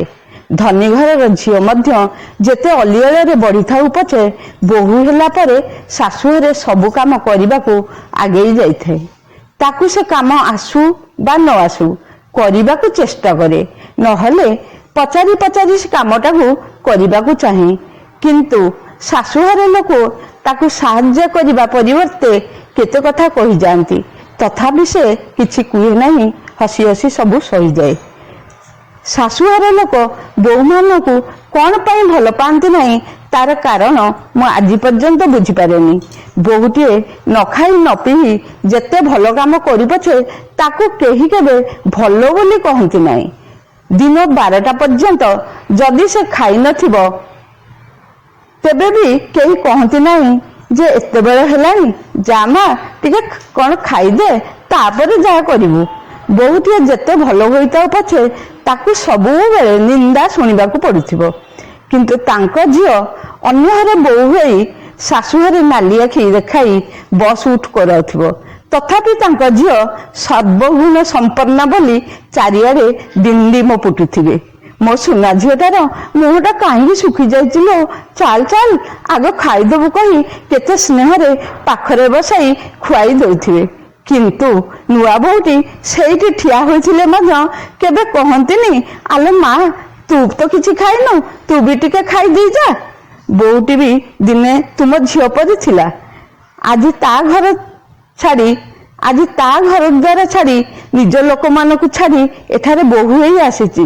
ତାକୁ ପରିବାର ଲୋକଙ୍କ ବିଷୟରେ କିଛି ଜଣା ନଥାଏ, ଅର୍ଥାତ୍ କାହା ପ୍ରକୃତି କିପରି, କିଏ କଣ ଭଲ ପାଆନ୍ତି ଇତ୍ୟାଦି ଇତ୍ୟାଦି। ପ୍ରଥମେ କିଛି ଦିନ ବୋହୂକୁ ଏ ଘରର ପ୍ରତ୍ୟେକ କଥା ବୁଝାଇ ଦେବା କଥା ଏବଂ ତା ସହିତ ମିଶି ସବୁ କାମକୁ ସହଜରେ କରିଦେଇ ତାକୁ ସ୍ନେହ ଶ୍ରଦ୍ଧା କଲେ ସେ ସବୁ କାମକୁ ଖୁସିରେ କରିଦିଅନ୍ତା। ତା ନ କରି ଟିକିଏ ଭୁଲ ହୋଇଗଲେ କେତେ କଥା କେତେ ଉଲୁଗୁଣା ତାକୁ ଦିଅନ୍ତି। ଏଇଟା କଲାନି ସେଇଟା କଲାନି, ତା ମା ବାପା ତାକୁ କିଛି ଶିଖେଇ ନାହାନ୍ତି। ହେଲେ ଏସବୁ କଣ ପାଇଁ? ସେ ବି ଗୋଟେ ଝିଅ, ତାର ବି କିଛି ଇଚ୍ଛା ଥିବ, ସେ ବି ଟିକେ ଖୁସିରେ ରହିବାକୁ ଭାବୁଥିବ। କିନ୍ତୁ ବୋହୂ ହେଲା ବୋଲି କଣ ସେ ଟିକେ ଭଲରେ ବଞ୍ଚି ପାରିବନି? ଗଣ୍ଡେ ଶାନ୍ତିରେ ଖାଇପାରିବନି? ଆଉ ବୋହୂଟି ଯଦି କିଛି ଯୌତୁକ ସାଙ୍ଗରେ ଆଣି ନାହିଁ, ଗଲା କଥା ସରିଲା। କେତେ କଣ ତାକୁ ଶୁଣିବାକୁ ନ ପଡେ। ବିଚାରୀ ଭାଗ୍ୟକୁ ଆଦରି ସବୁ ସହେ, ଆଖି ଲୁହକୁ ଓଠରେ ପିଇ ପିଇ। ସେତିକିରେ ବି ଶାଶୁଘର ଲୋକମାନଙ୍କର ରାଗ ଶାନ୍ତି ହୁଏ ନାହିଁ ଯେ ପୁଅକୁ ଶିଖାଇ ସ୍ତ୍ରୀକୁ ମାଡ଼ ମାରିବା ପାଇଁ ମଧ୍ୟ ପ୍ରବର୍ତ୍ତାନ୍ତି ଏବଂ ନିଜେ ମଧ୍ୟ ମିଳିମିଶି ମାଡ଼ ମାରନ୍ତି। ଆହୁରି କୁହନ୍ତି, ଯା ବାପ ଘରକୁ କହିବୁ ଏତିକି ଟଙ୍କା ଦେବେ, ନହେଲେ ଦେଖିବୁ ତୁ ଏ ଘରେ ଆଉ ରହିପାରିବୁ ନାହିଁ। ବାପ ଘରକୁ ଟଙ୍କା ମାଗିବାକୁ ଯଦି ନ ଯାଏ ତାହେଲେ ଆରମ୍ଭ ହୁଏ ତା ପ୍ରତି ଅକଥନୀୟ ନିର୍ଯାତନା। ତଥାପି ବୋଉଟି ସବୁ ସହେ। ବାପ ଘରେ ବି କିଛି ଜଣାଏ ନାହିଁ, ନିଜ ଭିତରେ ସବୁ କଷ୍ଟକୁ ଚାପି ରଖେ। କାରଣ ସେ ଜାଣେ ଏଇଟା ଏବେ ତାର ନିଜ ଘର, ବାପ ଘରେ ଏବେ ସେ ଅତିଥି। ଶାଶୁ ଘରେ ମରିଗଲେ ତାର ସମ୍ମାନ ବଢିବ। ଯଦି କଷ୍ଟ ସହି ନ ପାରି ବାପ ଘରକୁ ଗଲା ତାହେଲେ ତ କଥା ସରିଲା। ସେଠାରେ ଆମ ସମାଜର ଲୋକମାନେ ମଧ୍ୟ ତାକୁ ଶାନ୍ତିରେ ରଖେଇ ଦେବେ ନାହିଁ। ଶାଶୁଘର ଛାଡି ଯଦି ମାସେ ଖଣ୍ଡେ ବାପ ଘରେ ଆସି ରହିଲା, କେତେ କଥା ଶୁଣିବାକୁ ପଡିବ ତାକୁ। ଯଥା ଯେ ସେମିତି କିଛି କାମ କରିଥିବ ବୋଲି ସିନା ତା ଶାଶୁଘର ତାକୁ ଛାଡି ଦେଇଛନ୍ତି, ନହେଲେ ଶାଶୁଘର ଲୋକେ କାହିଁକି ଆସୁନାହାନ୍ତି, ତାକୁ ନେଉନାହାନ୍ତି। ଏମିତି କଥା କହିବେ ଯେ ସତେ ଯେମିତି ବୋଝ ଉପରେ ନଳିତା ବିଧା। ବୋହୂକୁ ଆଗ ପଛ ଭାବି ସବୁ କଷ୍ଟକୁ ହୃଦୟରେ ଚାପି ରଖିବାକୁ ହୁଏ। ଲୁଚେଇ ଲୁଚେଇ କାନ୍ଦିବାକୁ ପଡେ ମନକୁ ଟିକେ ଶାନ୍ତି ଦେବା ପାଇଁ। ବୋହୂ ହେବାଟା ଏତେ ସହଜ ନୁହେଁ। ତେଣୁ ସମସ୍ତେ ଭାବିବା ଉଚିତ ଯେ ଆମ ଝିଅ ବି କାହାର ବୋହୂ ହେବ। ଆମେ ଆମ ବୋହୂକୁ ଝିଅ ପରି ଦେଖିଲେ ସେମାନେ ବି ଆମ ଝିଅକୁ ଝିଅ ପରି ଦେଖିବେ। ବୋହୂ ବି ଶାଶୁ ଶ୍ୱଶୁରଙ୍କୁ ନିଜ ବାପା ମାର ଆସନ ଦେଇପାରିବ। ଦିଅର ନଣନ୍ଦକୁ ନିଜ ସାନ ଭଉଣୀ ପରି ସ୍ନେହ ଶ୍ରଦ୍ଧା କରିପାରିବ। ଦେଖିବ ସେଇ ଘରେ କିପରି ସ୍ୱର୍ଗୀୟ ଆନନ୍ଦରେ ମହକି ଉଠିବ, ସମ୍ପର୍କ ସୁଦୃଢ ହେବ, ନିଜ ନିଜ ଭିତରେ ସ୍ନେହ ଶ୍ରଦ୍ଧା ବଢିବ। ଲୋକ କହିବେ, ଦେଖ ତାଙ୍କ ପରିବାର କେତେ ସୁଖୀ ପରିବାର, ଆଉ ବୃଦ୍ଧାଶ୍ରମ ଦରକାର ହେବ ନାହିଁ। ଧନ୍ୟବାଦ। ଧନ୍ୟବାଦ ମ୍ୟାଡାମ। ବହୁ ଗଳ୍ପ ମାଧ୍ୟମରେ ସୁନ୍ଦର ବାର୍ତ୍ତାଟିଏ ବର୍ତ୍ତମାନର ସମାଜ ପାଇଁ ଦେଲେ। ଆପଣ ଏମିତି ଲେଖି ଚାଲିଥାନ୍ତୁ। ପ୍ରଭୁ ଜଗନ୍ନାଥଙ୍କୁ ଆମେ ଆଶୀର୍ବାଦ ମାଗୁଛୁ। ବର୍ତ୍ତମାନ ଆମର ଲେଖିକା କବିତା ମିଶ୍ର ଦୁଃଖିନୀ କପୋତୀ ଗଳ୍ପ ମାଧ୍ୟମରେ କଣ ସମାଜକୁ ଦେବାକୁ ଚାହୁଁଛନ୍ତି ସେ ବର୍ତ୍ତମାନ ପ୍ରକାଶ କରିବେ। ନମସ୍କାର, ମୁଁ କବିତା ମିଶ୍ର ଆଶା ପ୍ରଦୀପ ସମ୍ବାଦପତ୍ରକୁ ସ୍ୱାଗତ କରୁଛି। ମୋର ଗଳ୍ପ ହେଲା ଦୁଃଖିନୀ କପୋତୀ। ଦୁଃଖିନୀ କପୋତୀ। ସୌଦାମିନୀ ନୀରବ ନିଶ୍ଚଳ, ପଥର ପିତୁଳା ସଦୃଶ। କେତେବେଳେ ରାତି ପାହି ସକାଳ ହେଉଛି, ପୁଣି ସକାଳ ପରେ ସଞ୍ଜ ଆସୁଛି, ସେ ଜାଣିପାରୁନାହାନ୍ତି। ମନ ବିଷାଦଗ୍ରସ୍ତ, ହୃଦୟ କ୍ଷୁଧିତ ମଧ୍ୟାହ୍ନ। ଯେତେ ବୁଝାଇଲେ ଅମାନିଆ ଲୁହ ନଈ ବନ୍ଧନ ମାନୁନି। ତାଙ୍କ ଝିଅର ହସ କାନ୍ଦ ଚାଲି ଚଳନ, ମା ମା ଡାକରେ ଆନ୍ଦୋଳିତ ହୋଇ ଉଠୁଛି ମନ। ଦୁଃଖ ଜର୍ଜରିତ ହୋଇ ତାତି ଉଠୁଛି ଶିରା ପ୍ରଶିରା। କିଏ ସେ ଦୁର୍ଦାନ୍ତ, କିଏ ସେ ରାକ୍ଷସ? ସାକ୍ଷାତ ଯମଦୂତ ସାଜି ନେଇଗଲା ତାଙ୍କ ଅଲିଅଳି, ଶୂନ୍ୟ କରିଦେଲା ତାଙ୍କ କୋଳ। ସାରା ଜୀବନ ଶୋକ ସାଗରରେ ତାଙ୍କୁ ବୁଡ଼ାଇ ଦେଇ ଛଡ଼ାଇ ନେଲା ଶିଶୁ କନ୍ୟାଟି। ମା ହୋଇ ତାକୁ ସୁରକ୍ଷା ଦେଇ ପାରିଲି ନାହିଁ। ସୌଦାମିନୀଙ୍କର ବୁକୁ ଫଟା କାନ୍ଦରେ ଥରି ଉଠୁଛି ବସୁଧା। ଗଗନ ପବନ ସମସ୍ତେ ନୀରବ ଦ୍ରଷ୍ଟା। କିଏ ତାଙ୍କୁ ସାନ୍ତ୍ୱନା ଦେବ, କିଏ ତାଙ୍କର ଶୂନ୍ୟ କୋଳକୁ ପୂର୍ଣ୍ଣ କରିବ? ଝିଅଟିଏ ଜନ୍ମ ହେବା କଣ ଏ ସମାଜରେ ପାପ? ଭଗବାନ ଝିଅମାନଙ୍କୁ ଏତେ ଅସହାୟ କରି ଗଢ଼ିଛନ୍ତି। ପୁରୁଷର କୁଦୃଷ୍ଟିର କଷାଘାତରେ ସେ କଣ ପେଶୀ ହୋଇ ଚାଲିଥିବ? କାହିଁକି ପ୍ରଭୁ ତୁମର ଏପରି ବିଚାର? ମାତୃଗର୍ଭରୁ ତାକୁ କରାଯାଉଛି ଭ୍ରୂଣ ହତ୍ୟା। ଭୂମିଷ୍ଠ ହୋଇ କୁଆଁ କୁଆଁ କାନ୍ଦି ସତେଅବା କହି ପକାଉଥାଏ, ମୋତେ ବଞ୍ଚାଅ, ମୋତେ ଭଲ ପାଅ, ସୁରକ୍ଷା ଦିଅ। ଧୀରେ ଧୀରେ ଏ ଧରାରେ ପାଦ ଥାପି ଖେଳି ବୁଲେ। ସମସ୍ତଙ୍କ ସ୍ନେହ ଶ୍ରଦ୍ଧା ପାଇବାକୁ ବ୍ୟାକୁଳ ହୁଏ। ସ୍ନେହ ଶ୍ରଦ୍ଧାର ପ୍ରତାରଣା କରି ଅନେକ ରାକ୍ଷସ ସମାଜରେ ଘୁରି ବୁଲନ୍ତି। ନିରୀହା ଅବଳା ଛନ୍ଦ କପଟହୀନ ଶିଶୁ କନ୍ୟାଟିକୁ ପ୍ରଲୋଭନ ଦେଖାଇ ନେଇଯାଇ ତାକୁ ଖିନଭିନ କରିଦିଅନ୍ତି। ଏଭଳି ଜଘନ୍ୟ ହୀନ କର୍ମ ଘଟାଇବାକୁ କୁଣ୍ଠାବୋଧ କରନ୍ତି ନାହିଁ। ଅକାଳରେ ଝରି ପଡ଼େ ନିରୀହ ଜୀବନଟି। ତା ମା କୋଳ ଶୂନ୍ୟ କରି ଦୁଃଖ ଯନ୍ତ୍ରଣାରେ ଛଟପଟ ହୋଇ ଚାଲିଯାଏ ଆରପାରିକୁ। ହେ ଭଗବାନ, ତୁମେ ପରା ନିଜ ହାତରେ ଗଢ଼ିଛ ଏ ସୃଷ୍ଟିକୁ। ତୁମର ଏ କି ବିଚାର? କାହିଁକି ଅପରାଧୀ ଦୁର୍ମତିକୁ ଶାସ୍ତି ନ ଦେଇ ଚୁପ୍ ରହିଛ ପ୍ରଭୁ? କେଉଁ ଅଜଣା ରାଇଜରେ ବିକଳରେ ଛଟପଟ ହେଉଥିବ ମୋ ଝିଅର ଆତ୍ମା। ପୁତ୍ରହରା ଦୁଃଖିନୀ କପୋତୀ ପରି ଚଟାଣରେ ଢୁ ଢୁ ମୁଣ୍ଡ ପିଟି ବାହୁନି ଉଠିଲେ ସୌଦାମିନୀ। ସ୍ୱାମୀ ଉଠାଇ ନେଇ ବୁଝାଇଲେ ରାତି ଅନେକ। ତାଙ୍କୁ ବିଛଣାରେ ଶୁଆଇ ଦେଲେ। ଲୋତକ ଭରା ଆଖି ଦୁଇଟିର ପଲକ ପଡ଼ିଗଲା ତାଙ୍କର। ପାହାନ୍ତା ପହର, ଚନ୍ଦ୍ରମା ଲୁଚି ଲୁଚି ଯାଉଛନ୍ତି ନୀଳ ଗଗନରେ। ମିଞ୍ଜି ମିଞ୍ଜି ହୋଇ ତାରାଙ୍କ ଭିତରେ କୁଆଁ ତାରାଟି ଦିଗ୍ ଦିଗ୍ ହୋଇ ଉଜ୍ଜଳତା ଭରି ଦେଉଛି। ଅଶ୍ରୁଳ ଅବଶ ଆଖି ଦୁଇଟା ଖୋଲି ହେଉନାହିଁ। ଭାସି ଆସିଲା କଣ୍ଠଥରା କାନ୍ଦ କାନ୍ଦର ବାର୍ତ୍ତା। ଭାସି ଆସିଲା କଣ୍ଠଥରା କାନ୍ଦ କାନ୍ଦର ବାର୍ତ୍ତା। ବୋଉ, ବୋଉ, ତୁ ମୋ ପାଇଁ କାନ୍ଦୁଛୁ? ତୁ ମୋ ପାଇଁ କାନ୍ଦୁଛୁ? ମତେ ଏମିତି ଦଣ୍ଡ ଦେଇଛି ବୋଲି ସାରା ଦୁନିଆରେ ଅନେକ ଚର୍ଚ୍ଚା। କେତେକ ଦୁର୍ବୃତ୍ତ ମୋର ଏମିତି ଅବସ୍ଥା କରିଛନ୍ତି।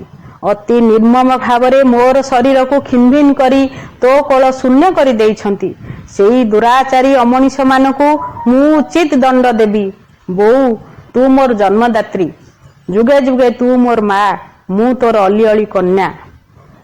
ତୋରି ଗର୍ଭରୁ ମୁଁ ପୁନର୍ବାର ଜନ୍ମ ହେବି। ଆଉ ସେ ଅବଳା ଦୁର୍ବଳା ନିରିମାଖି କନ୍ୟା ପରି ନୁହେଁ। 33 କୋଟି ଦେବତାଙ୍କ ଆଶିଷ ପାଇ ଦେବୀ ଦୁର୍ଗା ମା କାଳୀ ରୂପ ନେଇ ଆସିବି। ସେ ପାପୀ କଳୁଷିତ ରାକ୍ଷସ ମାନଙ୍କୁ ବିନାଶ କରି ସୁଖ ଶାନ୍ତିର ଧ୍ୱଜା ଉଡାଇ ଦେବି ମହିମଣ୍ଡଳରେ। କୋମଳମତୀ ଶିଶୁ କନ୍ୟା ଓ ନାରୀ ଜାତିକୁ ସୁରକ୍ଷା ଦେବି ମୁଁ। ସେ ଦୁର୍ଦାନ୍ତ ନିର୍ବୋଧ ଅମଣିଷ ମାନଙ୍କୁ ଚେତାଇ ଦେବି, ନାରୀ ଅବଳା ନୁହେଁ, ନାରୀ ଅବଳା ନୁହେଁ। ସେ ତେଜସ୍ୱିନୀ, ଶକ୍ତି ପ୍ରଦାୟିନୀ। ଯୁଗେ ଯୁଗେ ସେ ମହାନ। ସୌଦାମିନୀଙ୍କର ନିଦ ଭାଙ୍ଗିଗଲା। ଅଚାନକ ବିଛଣାରୁ ଉଠି ପଡ଼ିଲେ। ସ୍ୱାମୀଙ୍କ ଆଖିରୁ ଲୁହ ପୋଛି ଦମ୍ଭରେ କହି ଉଠିଲେ, ତୁମେ କାନ୍ଦନା, ତୁମେ କାନ୍ଦନା। ଆମ ଝିଅ ଆମ କୋଳକୁ ଫେରି ଆସିବ। ଆମ ଝିଅ ଆମ କୋଳକୁ ନିଶ୍ଚୟ ଫେରି ଆସିବ।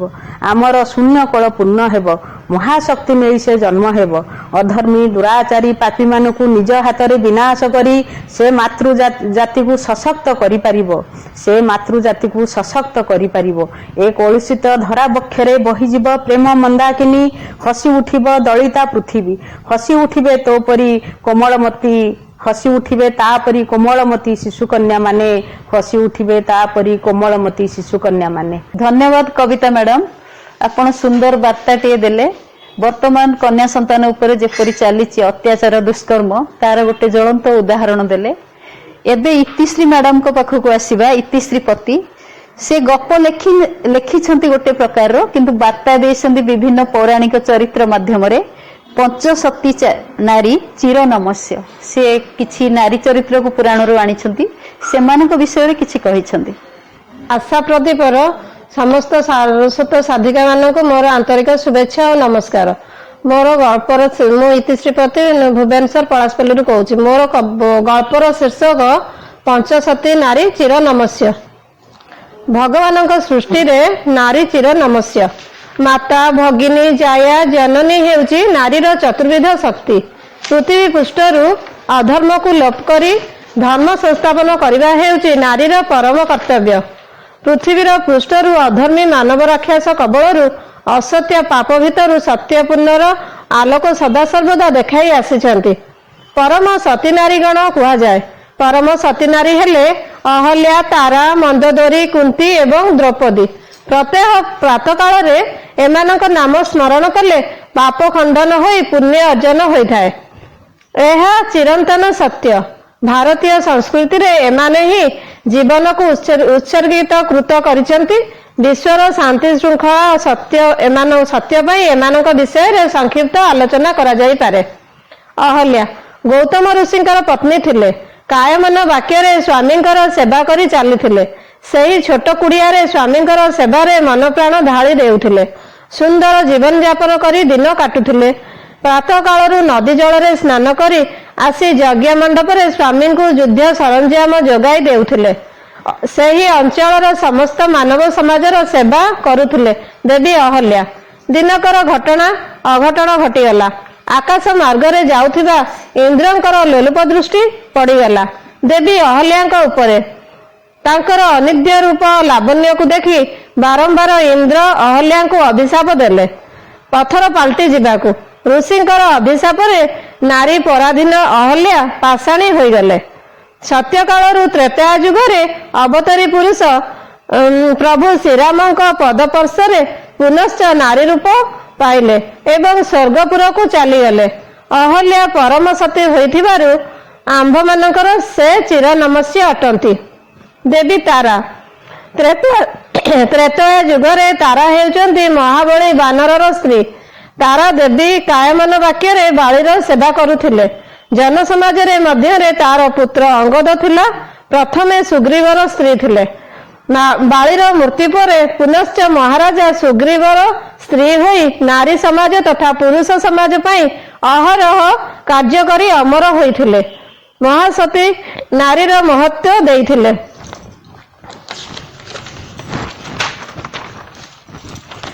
ମନ୍ଦୋଦରୀ ରାକ୍ଷସ ରାବଣର ସ୍ତ୍ରୀ ଥିଲେ। ମନ୍ଦୋଦରୀ ପତିଭକ୍ତା ଏବଂ ଜଗତ ସେବାରେ ନିଜକୁ ହଜାଇ ଦେଇଥିଲେ। ରାବଣକୁ ଅଯଥା ସୀତା ହରଣ କରି ବିବାହ କରିବାକୁ ସ୍ପଷ୍ଟ ମନା କରି ପ୍ରତ୍ୟକ୍ଷ ଓ ପରୋକ୍ଷରେ ସ୍ୱାମୀ ରାବଣକୁ ଚେତାବନୀ ଦେଉଥିଲେ।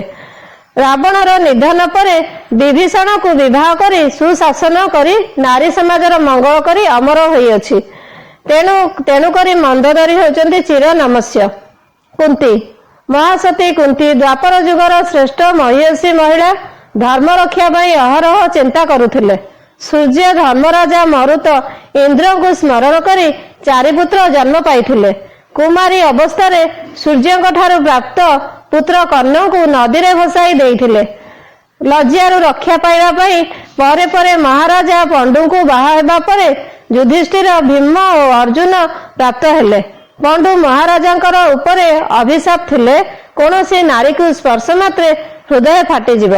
ତେଣୁ ତାଙ୍କର ମହିୟସୀ ସ୍ତ୍ରୀଙ୍କୁ କୁନ୍ତୀ ସେହି ଦୁର୍ବାସା ମନ୍ତ୍ର ପ୍ରଦାନ କଲେ। ମାଦ୍ରୀ ମଧ୍ୟ 2 ପୁତ୍ର ଦେବ ଅଶ୍ୱିନୀ କୁମାର ଦ୍ୱୟଙ୍କ ଠାରୁ ପ୍ରାପ୍ତ ହେଲେ। ସେମାନେ ହେଲେ ନକୁଳ ଓ ସହଦେବ। କିନ୍ତୁ ପଣ୍ଡୁ ମହାରାଜା କାମାତୁର ହୋଇ ମାଦ୍ରୀଙ୍କ ସହ ମିଳିତ ହେବା କାଳରେ ମୃଦନା ଫାଟିଯାଇ ମୃତ୍ୟୁବରଣ କଲେ। ତାଙ୍କ ଚିତାରେ ମାଦ୍ରୀ ଆତ୍ମ ଜଳାଞ୍ଜଳି ସମର୍ପଣ କରି ମୃତ୍ୟୁପ୍ରାପ୍ତ ହେଲେ। କିନ୍ତୁ କୁନ୍ତୀ ଏହି 5 ପୁତ୍ରଙ୍କୁ ଧର୍ମ ବିଦ୍ୟାରେ ନିପୁଣ କରି ଧର୍ମ ଅନୁଶାସନରେ ଚଳିବାକୁ ନିର୍ଦ୍ଦେଶ ଦେଲେ। ବହୁତ କଷ୍ଟ ସହିଥିଲେ। ମହାସତୀ କୁନ୍ତୀ ଚିରକାଳ ପାଇଁ ନମସ୍ୟ। ଦ୍ରୌପଦୀ। ଦ୍ୱାପର ଯୁଗର ଶେଷ ମହାସତୀ ଯାଜ୍ଞସେନୀ ଯଜ୍ଞରୁ ଜାତ ହୋଇ ପରମ ନିଷ୍ଠାରେ ପଞ୍ଚପତିଙ୍କୁ ସେବା କରି ଅସହ୍ୟ ଯନ୍ତ୍ରଣା ସହ୍ୟ କରିଛନ୍ତି। ମନୁଷ୍ୟ ଜୀବନରେ ଧର୍ମର ଜାଗରଣ ପାଇଁ 12 ବର୍ଷ ବନବାସ ଏବଂ 1 ବର୍ଷ ଅଜ୍ଞାତବାସ ପରେ ସେ ପରମ ନିଷ୍ଠାରେ ସାରା ବିଶ୍ୱରେ ମଙ୍ଗଳ ପାଇଁ ଅଧର୍ମକୁ ବିନାଶ କରି ଧର୍ମର ସଂସ୍ଥାପନ କରି ଚାଲିଥିଲେ। ଭଗବାନ ଶ୍ରୀକୃଷ୍ଣଙ୍କର ନିର୍ଦ୍ଦେଶରେ ମହାସତୀ ଦ୍ରୌପଦୀ ସାରା ବିଶ୍ୱରେ ପରମ ମହାସତୀ। ଏହି ପଞ୍ଚସତୀ ମହାସତୀ ପୃଥିବୀ ପୃଷ୍ଠରେ ମହନୀୟ ଶ୍ରେଷ୍ଠ ମହାସତୀ ରୂପେ ସେମାନଙ୍କର ପାଦ ତଳେ କୋଟି ପ୍ରଣାମ ଜଣାଉଛି ଓ ସେମାନେ ଚିର ନମସ୍ୟ। ଧନ୍ୟବାଦ। ଜୟ ଜଗନ୍ନାଥ। ନମସ୍କାର। ଧନ୍ୟବାଦ ଇତିଶ୍ରୀପତି ମ୍ୟାଡାମ। ଆପଣ ଆଧୁନିକ ଯୁଗରେ ପୁରାତନ ନାରୀ ଚରିତ୍ର ମାନଙ୍କୁ ମନେ ପକେଇ ଦେଇଛନ୍ତି। ଆଧୁନିକ ମଣିଷ ବର୍ତ୍ତମାନ ଆଧୁନିକର ଅବହାୱାରେ ମାଡ଼ି ଚାଲିଛି, କିନ୍ତୁ ଆପଣ ପୁରୁଣା ନାରୀ ଚରିତ୍ରକୁ ଗଳ୍ପ ମାଧ୍ୟମରେ ଯେମିତି ପ୍ରତିପାଦିତ କଲେ ଖୁସି ଲାଗିଲା। ଧନ୍ୟବାଦ ଆପଣଙ୍କୁ। ବର୍ତ୍ତମାନ ପିତୃ ଦିବସ ଉପରେ ଆଶାରାଣୀ ପଣ୍ଡା ଗାଳ୍ପିକା କଣ କହିବାକୁ ଯାଉଛନ୍ତି, କେଉଁ ବାର୍ତ୍ତା ଦେବେ, ମୁଁ ତାଙ୍କୁ ସ୍ୱାଗତ କରୁଛି। ସେ ତାଙ୍କ ଗଳ୍ପଟିକୁ ପଢନ୍ତୁ। ମୁଁ ଆଶାରାଣୀ ପଣ୍ଡା। ମୋ ଗଳ୍ପର ଶୀର୍ଷକ ହେଉଛି ପିତୃ ଦିବସ। ନବଘନ ବାବୁଙ୍କର ସକାଳୁ ସକାଳୁ ଆମେରିକାରେ ଥିବା ପୁଅ ରାକେଶ ଫୋନ୍ କଲା, କାରଣ ସେମାନଙ୍କର ସେତେବେଳକୁ ସନ୍ଧ୍ୟା ହୋଇସାରିଥାଏ। ରାକେଶର କଲ୍ ଦେଖି ଖୁସିରେ ଫୋନ୍ ଉଠାଇଲେ ବାପା ନବଘନ। ରାକେଶ ଗଦଗଦ ସ୍ୱରରେ କହିଲା, ହାପି ବାର୍ଥଡେ ବାପା, ହାପି ଫାଦର୍ସ ଡେ ବାପା। ନବଘନ ବାବୁ ଖୁସିରେ ଉଛୁଳି ଉଠିଲେ, କହିଲେ ଥ୍ୟାଙ୍କ ୟୁ ବେଟା। ଆଉ କିଛି ଔପଚାରିକ କଥାବାର୍ତ୍ତା ହୋଇ ଫୋନ୍ ରଖିଦେଲେ, କାରଣ ସକାଳୁ ତାଙ୍କ ପାଖରେ ଅନେକ କାମ, ସେଥିପାଇଁ ଫୋନ୍ରେ ସମୟ ଦେଇ ପାରିବେନି। କାମ ମାନେ ସେ ନିଜର ଚାହା ପିଆ, ପେପର ପଢ଼ା ଆଉ ନିତ୍ୟକର୍ମ ପ୍ରତି ଧ୍ୟାନ ଦିଅନ୍ତିନି। ପ୍ରଥମ କାମ ତାଙ୍କ ବାପାଙ୍କର ସକାଳର ନିତ୍ୟକର୍ମ କିପରି ସୁରୁଖୁର ହେବ। ଆଜକୁ ଦୀର୍ଘ ଦିନ ହେଲା ବାପା ପାରାଲିସିସ୍ ରୋଗରେ ପୀଡ଼ିତ। ବହୁ ଡାକ୍ତର ଦେଖାଇବା ସତ୍ତ୍ୱେ ବେଶୀ କିଛି ଉପଶମ ହୋଇନଥିଲା, କାରଣ ତାଙ୍କର high diabetes, high blood pressure दुईटी जाक शरीर में बसा बांधि तेणु निजर नित्यकर्म को से निजे भी संपादन करें से नवघन बाबू तत्पर था माँ खूब आगुरी काच सिंदूर नहीं यह दाम परित्याग करते स्वामी ए अवस्था को से आखिरे देखी नथिले। नवघन बाबूर बापा एकमात्र पुत्र संतान सान भूणी दुईटी शाशु घरे बोही होती 2-4 मासरे थरे मन कले आसी बापा को देखी जाती ता छड़ा विशेष किसी साहाय्य से आशा करा जाएनी। स्त्री बासंती आंठु गंठि जनित रोगे पीड़ित तेणु घर कम रंधाबढ़ा ठाकुर पूजा इत्यादि सारी सारा बेलू कंठाग्रत आ शशुर सेवा करने सामर्थ्य ना।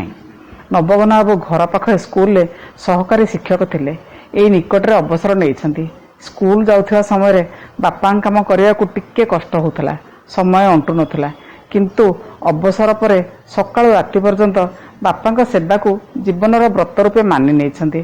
सकाळु निद भांगिला मात्रे आग जाई बापा को देखी आसती बापा जदि उठी था तेज निजुकू नवघन बाबू बापा बेड सफा करती करने सह व्हील चेयर रे बसाई बाहर को आनती सेठारे दांत घोषे दियंती निज हाथ में चाह कर बापा को पियांती आ निजे पियंती आपर बाहर बारंडार बापा को बसाई पेपर पढ़ी बापा को शुणाती बापा सह गपसप करी आउ टिके समय नियंती। स्त्री बासंती किछि जलखिया तैयारी करी आनी धरे दियंती सेतक बापा को खुआई सारले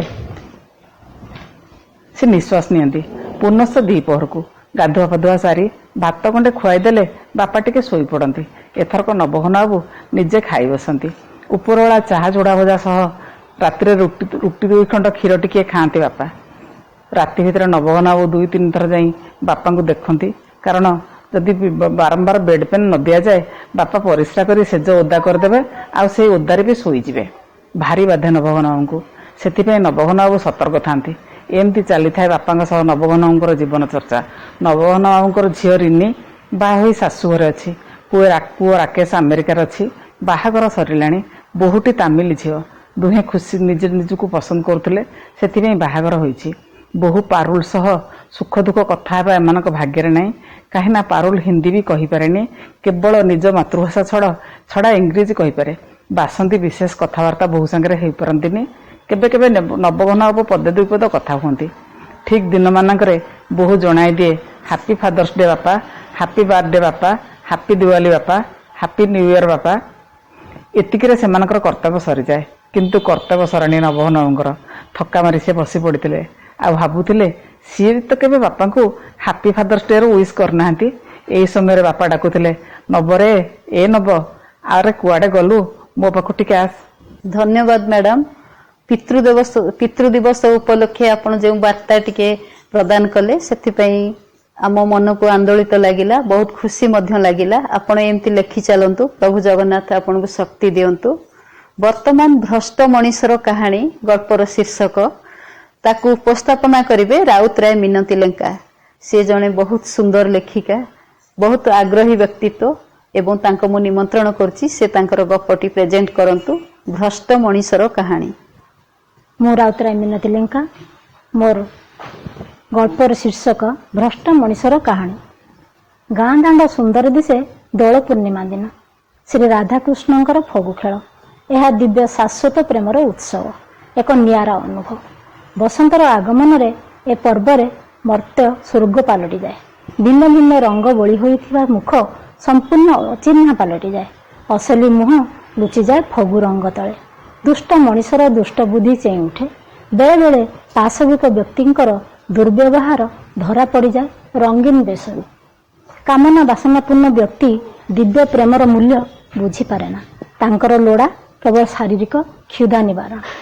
दोल पूर्णिमार स्वच्छ ज्योत्स्नालोकरे बारी होई पड़ुथिला झरणा। सुहास्य बदन को टणा टणा आखि अतीब मनजिणा। चंद्र बदन रे फगु छिटा अत्यंत आकर्षणीय कर देइथिला झरणा को। तार अपरूप चाहणी रे कृष्णकांतर कामुक भावना मन चेई उठिथिला।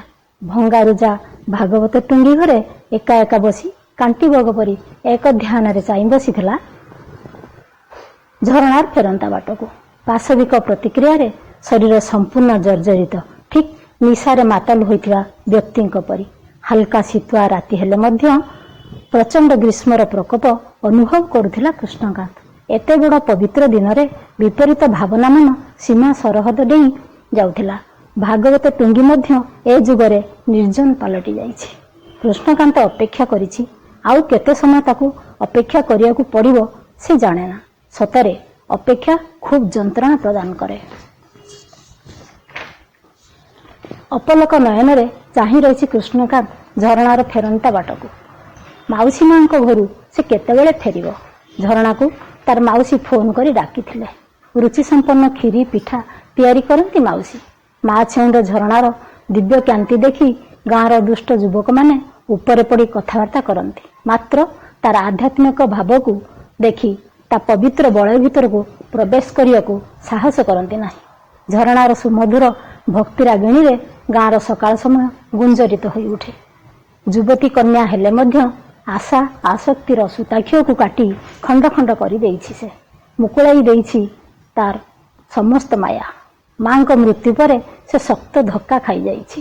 ତାର ଶୁଦ୍ଧ ଅନ୍ତର ଚିତ୍ତରେ ଅନ୍ୱେଷଣ କରୁଛି ଏକ ନୂତନ ଆଲୋକବର୍ତ୍ତିକା। କୃଷ୍ଣକାନ୍ତ ଠିକ୍ ବିପରୀତ ଧାରାର ଯୁବକ।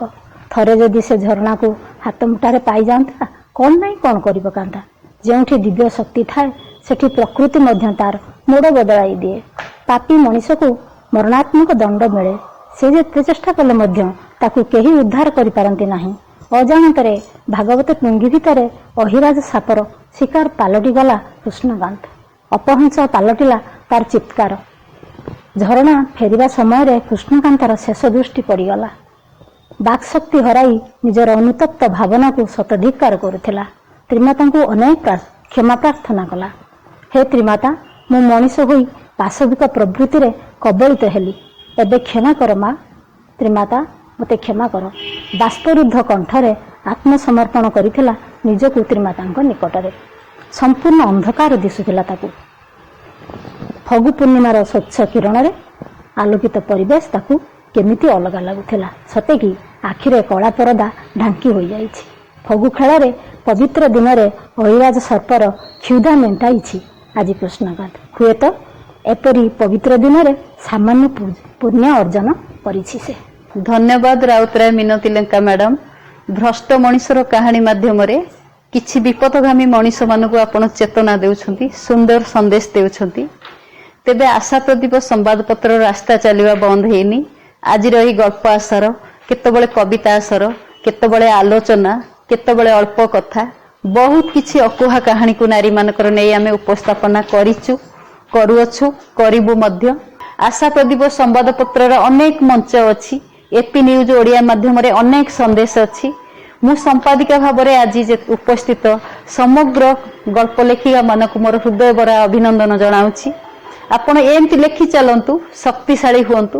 ଖାଲି ଓଡ଼ିଶା ନୁହେଁ, ଖାଲି ଭାରତ ନୁହେଁ, ସମଗ୍ର ପୃଥିବୀ ଚମକି ଉଠୁ ଆପଣମାନଙ୍କ ବାର୍ତ୍ତାରେ। ଛୋଟରୁ ବଡ଼, ଗୋଟେ ଗୋଟେ ବିନ୍ଦୁରୁ ମହାସମୁଦ୍ରର ସୃଷ୍ଟି। ତେବେ ଆଜି ଆମର ଏ ମିଳିତ ଆସର ଦିନେ ସମାଜକୁ ନ ବଦଳାଇବ କିଏ କହିଲା? ଆମର ଏ ମିଳିତ ସ୍ୱର ଏମିତି ବଞ୍ଚୁ। ସାରସ୍ୱତ ମଞ୍ଚରେ ଆପଣମାନଙ୍କର ବାର୍ତ୍ତା ସମଗ୍ର ପୃଥିବୀରେ ପହଞ୍ଚୁ। ପ୍ରଭୁ ଜଗନ୍ନାଥ ଆପଣଙ୍କ ଚଲାପଥରେ କୁସୁମ ବରସାନ୍ତୁ। ଆଶା ପ୍ରଦୀପ ସମ୍ବାଦପତ୍ରର ଆଜିର ଆଶା ଏତିକି, ସରିବନି, ସେ ଚାଲିଛି, ଚାଲିଥିବ। ଜୟ ଜଗନ୍ନାଥ।